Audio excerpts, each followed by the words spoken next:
حدیث T V میں خوش آمدید۔ امید کرتی ہوں آپ سب خیریت سے ہوں گے۔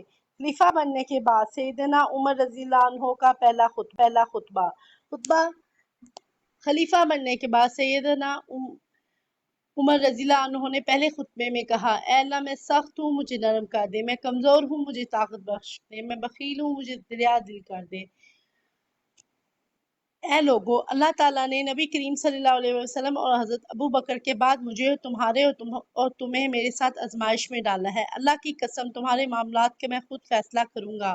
اگر کوئی فیصلے کے وقت حاضر نہ ہو بھی ہوا تو حقدار تک اس کا حق پہنچاؤں گا۔ اللہ کی قسم لوگ اگر اچھے چال چلن سے چلیں گے تو میں بھی ان کے ساتھ اچھا سلوک کروں گا، اگر بری راہ چلیں گے تو میں ان کے ساتھ سختی سے پیش آؤں گا۔ صحابہ رضی اللہ عنہ فرماتے ہیں، اللہ کی قسم زندگی بھر سیدنا عمر رضی اللہ عنہ اسی خطبے کے مطابق چلے۔